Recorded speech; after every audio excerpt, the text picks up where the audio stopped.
하나님의 크신 사랑과 은총이 여러분의 삶에 함께 하시기를 빕니다. 오늘은 피바다가 된 나일강이라는 제목으로 함께 하나님의 말씀을 나누겠습니다. 오늘부터 본격적으로 10가지 재앙의 내용을 살펴보겠습니다. 먼저 우리가 알아야 할 사실은 10가지 재앙은 모두 고대 이집트인들이 섬기는 신들과 깊은 관련이 있다는 점입니다. 보통 종교를 구분할 때 크게 두 가지로 할 수 있는데 그것은 유일신교와 다신교입니다.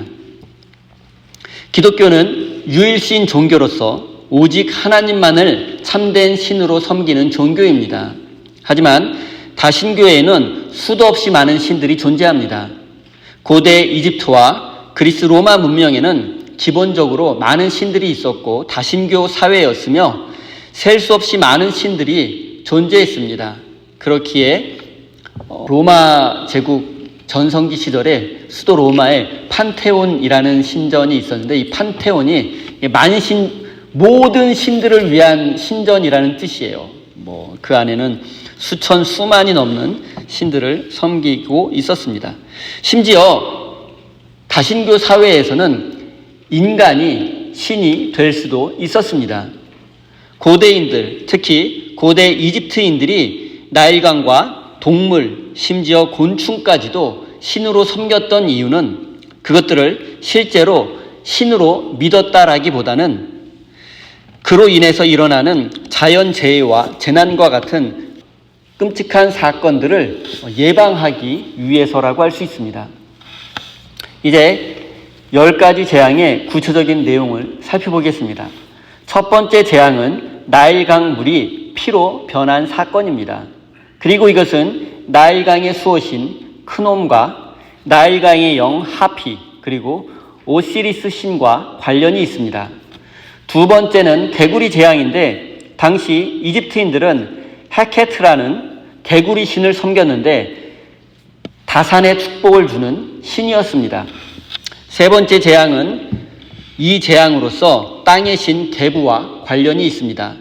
네 번째 재앙은 파리 재앙인데 케파카라는 벌레 신과 관련이 있습니다.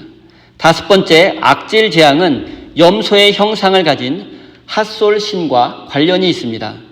여섯 번째 독종 재앙은 타이폰이라고 불리는 육체의 신과 관련이 있습니다. 일곱 번째 우박 재앙은 하늘의 여신 누트와 관련이 있습니다. 여덟 번째 메뚜기 재앙은 생명의 여신 이시스 그리고 곡물의 수호신 셋과 관련이 있습니다. 아홉 번째 흑암 재앙은 태양신 레, 아텐 그리고 아툼, 호루스와 관련이 있습니다. 열 번째 재앙인 장자 주급은 생명과 부활의 신 오시리스와 관련이 있습니다. 하나님은 이렇게 이집트에 10가지 재앙을 내리셨는데 그것은 모두 이집트 사람들이 섬기던 신들에게 벌을 주고 그들을 물리치신 것이라고 할 수 있습니다. 이로써 하나님은 이집트의 모든 신들보다 위대하신 분이심을 스스로 증명하셨습니다. 그리고 파라오는 그동안 섬겨왔던 신들로부터 도움과 보호를 받지 못했고 하나님의 능력을 감당하지 못해 히브리 백성들을 해방시켜 줄 수밖에 없었습니다. 사랑하는 성도 여러분, 파라오와 이집트인들은 이처럼 수도 없이 많은 신들을 섬겨왔지만 그 신들은 그들을 구해주지 못했고 보호해주지 못했습니다. 그리고 세상의 많은 사람들이 파라오처럼 헛된 신들을 섬기고 헛된 것들을 믿고 있습니다. 세상의 헛된 것들이 생명과 안전을 지켜줄 것이라고 믿고 있습니다. 사랑하는 성도 여러분, 지금 여러분의 인생을 안전하게 지켜줄 것은 무엇이라고 생각하십니까? 혹시 돈과 성공으로 대변되는 세상의 것들이 여러분을 지켜줄 것이라고 믿고 있지는 않습니까? 그것들은 여러분을 10가지 재앙으로부터 결국 지켜줄 수 없다는 사실을 깨달으시기 바랍니다. 여러분의 인생을 안전하게 지켜주고 생명과 구원을 줄 수 있는 분은 오직 하나님 한 분뿐임을 기억하시고 하나님만 섬기는 믿음의 사람이 되시기 바랍니다. 20절 말씀을 읽겠습니다. 모세와 아론은 주님께서 명하신 대로 하였다. 그가 바로와 그의 신하들 앞에서 지팡이를 들어 강물을 치니 강의 모든 물이 피로 변하였다. 성서 기자는 모세가 지팡이로 나일 강물을 치니 강의 모든 물이 피로 변했다라고 말씀합니다. 우리는 이 사실을 어떻게 받아들여야 합니까? 성서학자들과 과학자들은 이 이야기가 역사적 사실이었음을 증명하기 위해서 많은 연구를 했고 또 많은 가설을 제시했습니다. 대표적인 가설이 두 가지가 있는데, 첫째는 박테리아나 미생물로 인해서 나일 강물이 붉게 변한 것이라는 것과, 두 번째는 주변의 화산 폭발과 그로 인한 화산재 때문이라는 가설입니다. 이 외에도 출애굽기의 10가지 재앙의 원인을 밝혀내고 이것이 역사적 사실이었음을 증명하려는 여러 가지 가설이 존재합니다. 저는 오늘 설교를 준비하면서 문득 이런 생각이 들게 되었습니다. 저는 최근 몇 주 동안 이집트 10가지 재앙의 비밀이라는 책을 비롯해서 관련 서적과 주석 그리고 논문 등을 연구했습니다. 많은 학자들이 나름대로 합리적이며 과학적인 접근 방법으로 10가지 재앙이 어떻게 일어났는지 그리고 그 사건이 역사적 사실이었음을 증명하려고 노력했고 많은 가설을 제시했습니다. 저는 그들의 가설을 읽고 연구하면서 과연 이런 노력들이 무슨 소용이 있을까라는 생각이 들었습니다. 출애굽 사건이 역사적 사실이라면 지금으로부터 약 3,500년에서 3,200년 전 사이에 있었을 것인데 우리는 그 당시 단 한 번 있었던 사건의 원인을 증명할 수 없습니다. 그리고 무엇보다 중요한 것은 성서 기록의 목적입니다. 성경은 과학적 사실과 역사적인 사건을 기록해서 우리에게 전달하려는 목적으로 기록되지 않았습니다. 출애굽기는 이집트에서 노예 생활을 하던 히브리 사람들을 해방시키고 그들을 구원하신 하나님에 대한 이야기입니다. 앞서 말씀드렸던 10가지 재앙은 하나님께서 당시 이집트 사람들이 섬기던 신들을 물리치고 오직 하나님만이 참된 신이심을 드러내는 사건입니다. 따라서 우리가 출애굽기를 읽을 때 이 사건을 역사적, 과학적으로 증명하려고 애쓰기보다는 히브리 백성을 구원하신 하나님은 유일하신 하나님이며 그 하나님께서 우리도 구원해 주실 것이라는 진리를 믿어야 합니다. 이것이 올바른 성경 읽기입니다. 이제 나일강이 피로 변한 첫 번째 재앙에 대해서 살펴보겠습니다. 여러분도 잘 알다시피 인류의 4대 문명은 모두 큰 강 주변에서 시작되었습니다. 이것은 물이 인류의 생존과 문명 발전에 반드시 필요한 요소라는 것을 증명합니다. 그리고 고대 이집트 문명도 마찬가지입니다. 이집트 문명을 나일강 문명이라고 부르는 것도 나일강 지역에서 이집트 문명이 발원했기 때문입니다. 나일강이 없었다면 이집트 문명은 존재하지 못했을 것입니다.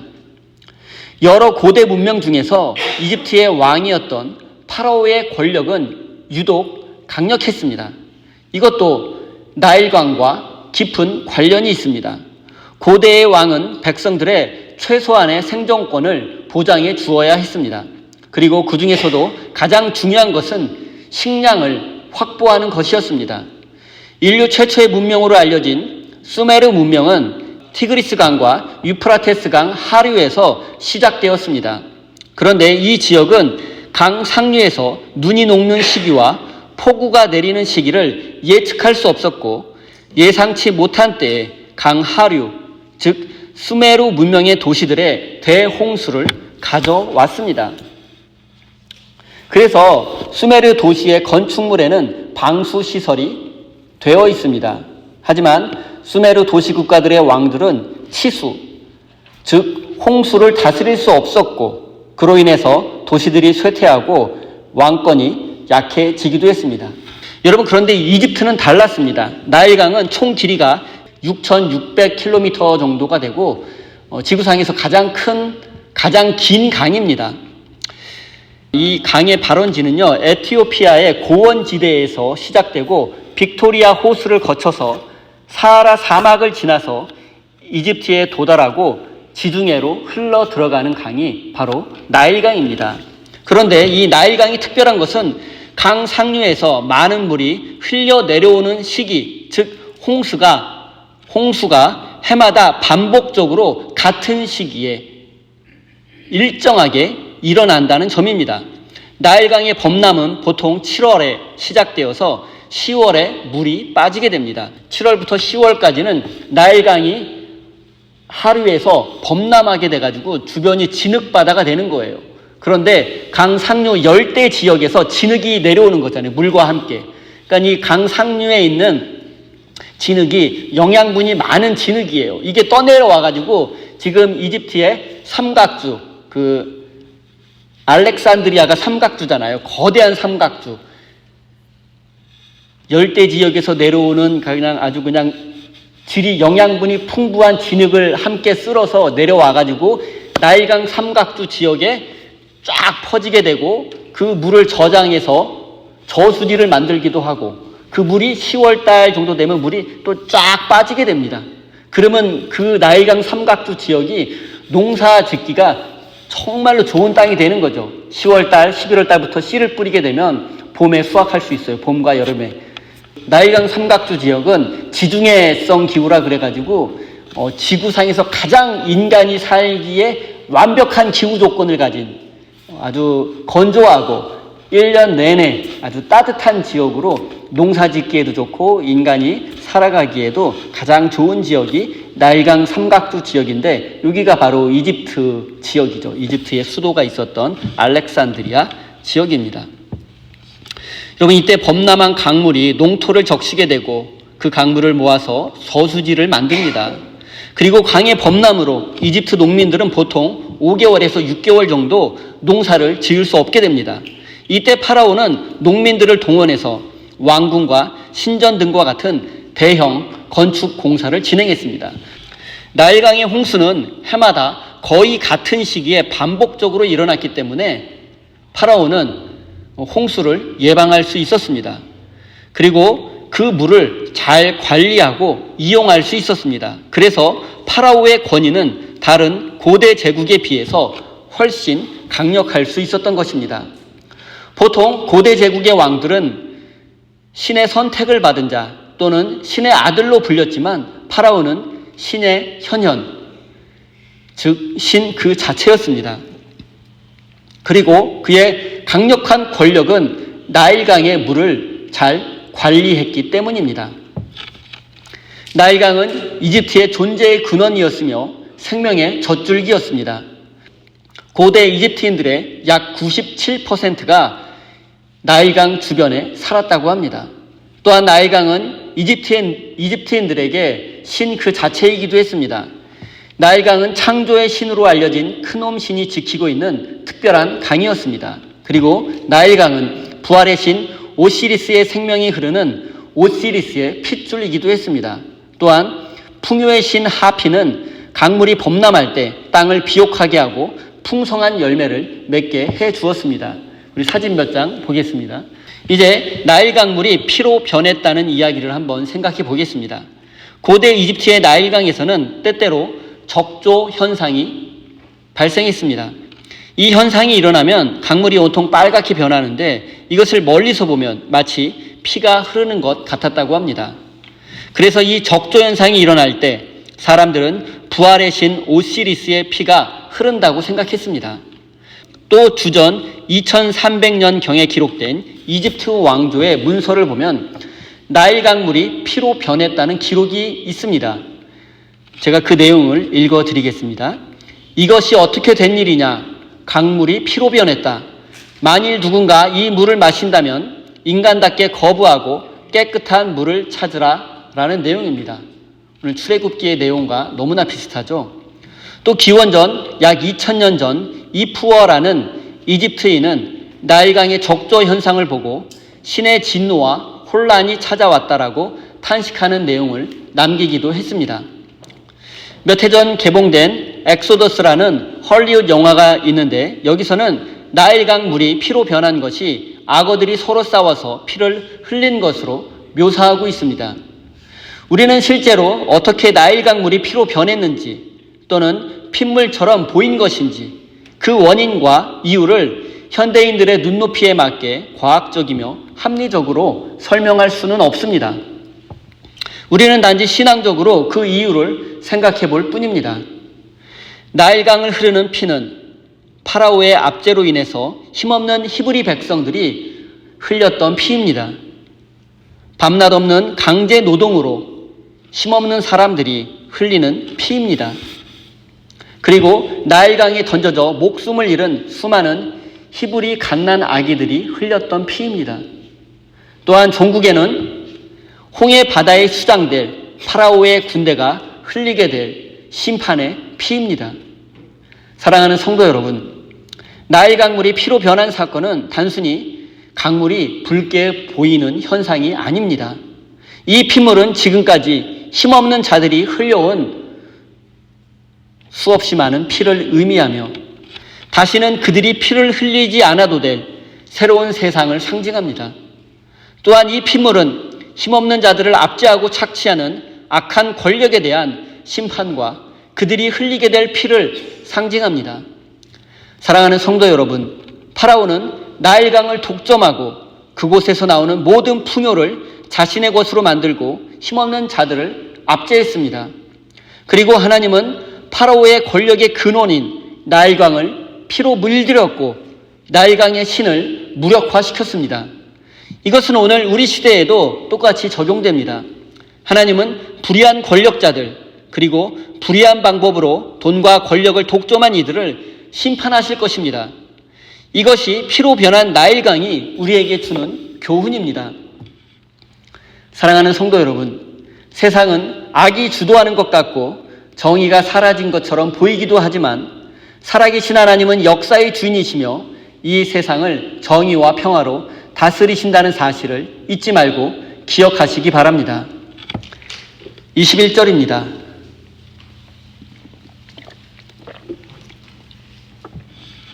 그러자 강에 있는 물고기가 죽고 강물에서 악취가 나서 이집트 사람들이 그 강물을 마실 수 없게 되었다. 이집트 땅의 모든 곳에 피가 괴었다. 나일 강물이 피로 변한 결과 어떤 일이 벌어졌습니까? 물고기가 죽어서 물 위에 떠올랐습니다. 얼마 지나지 않아 죽은 물고기가 부패하고 악취가 나기 시작했습니다. 이런 상태로는 도저히 물도 마실 수 없게 되었습니다. 그래서 백성들은 마실 물을 찾기 위해서 우물을 파는 지경에까지 이르고 말았습니다. 당시 이집트에는 나일강에서 물고기를 잡아 생계를 이어가는 어부들이 수도 없이 많았을 것입니다.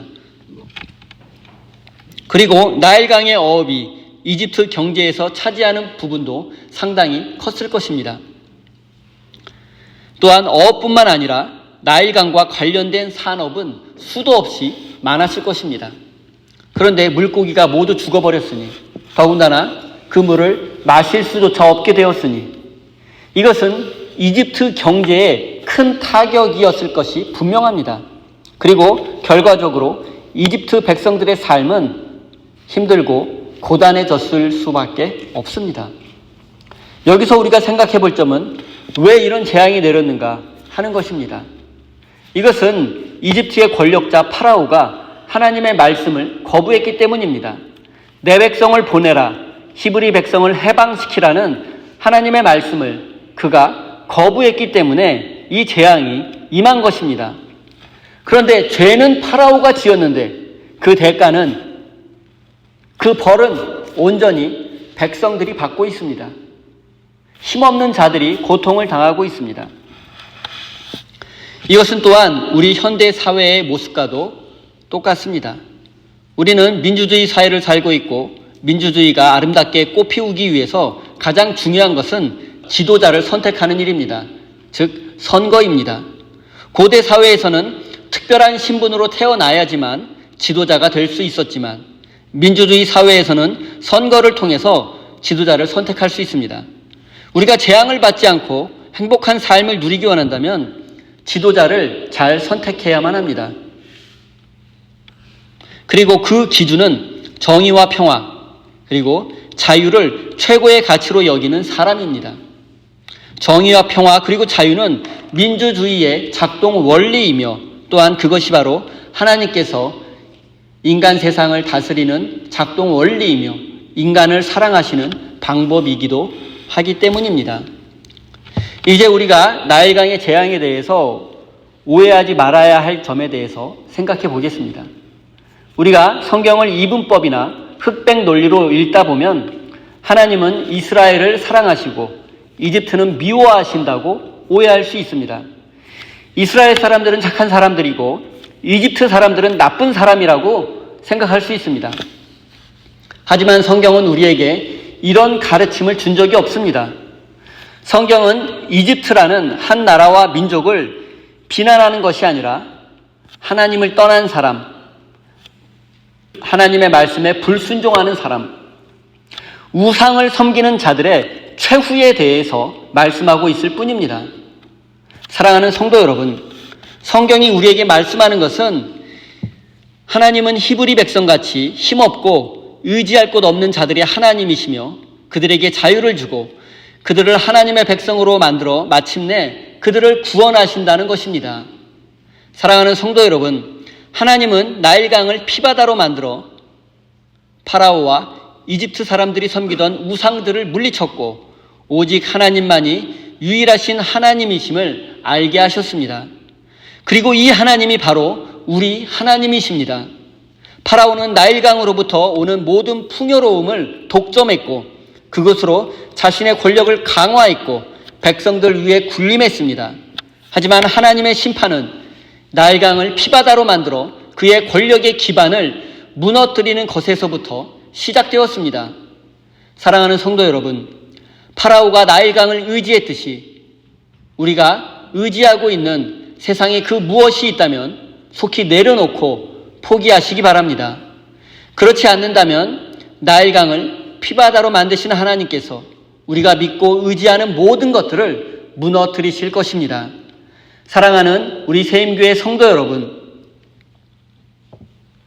모든 것을 잃고 초라한 모습으로 하나님 앞에 엎드리는 자가 아니라 하나님만 의지하고 신뢰하는 믿음의 사람이 되어서 이 세상을 하나님의 나라로 만들어 가시는 거룩한 믿음의 사람이 되시기를 예수님의 이름으로 축원드립니다. 기도하겠습니다.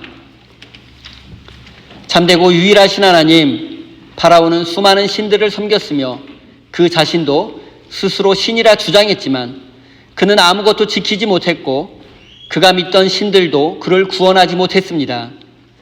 이것이 내 백성을 보내라는 하나님의 말씀을 무시한 결과였습니다. 하나님, 우리가 입으로는 하나님을 믿고 신뢰한다고 하지만 실제 삶 속에서 세상의 것들을 의지하고 나 자신을 신뢰하며 살아왔음을 고백합니다.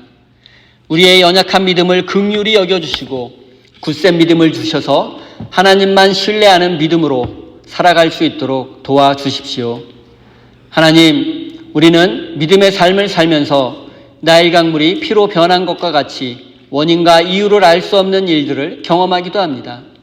하나님, 이때 우리가 답을 알 수 없는 문제에 시간과 에너지를 낭비하는 어리석은 자가 되지 않게 하시고 그 속에 담겨있는 하나님의 뜻과 섭리를 깨닫는 일에 집중할 수 있도록 인도해 주십시오. 생명의 주인이신 하나님, 나일강에 흐르는 피는 힘없고 의지할 데 없는 이들이 흘린 억울한 피임을 잊지 않게 하시고 이런 일이 이 세상에서 반복되지 않도록 우리를 정의와 평화의 도구로 사용하여 주십시오. 사랑의 하나님, 우리 세임교회 성도들이 하나님을 향한 사랑과 감사의 마음을 담아 예물을 올려드립니다. 이것에 담긴 저들의 믿음까지도 받아주시고 저들의 삶에 하나님의 기쁨과 평화를 넘치도록 부어주십시오. 하나님, 우리 성도들이 하루하루 믿음의 삶을 살아갈 때 지치지 않도록 지켜주시고 굳센 믿음을 주셔서 하나님의 영광을 위해서 살아갈 수 있도록 은혜 내려 주십시오. 예수님의 이름으로 기도드립니다.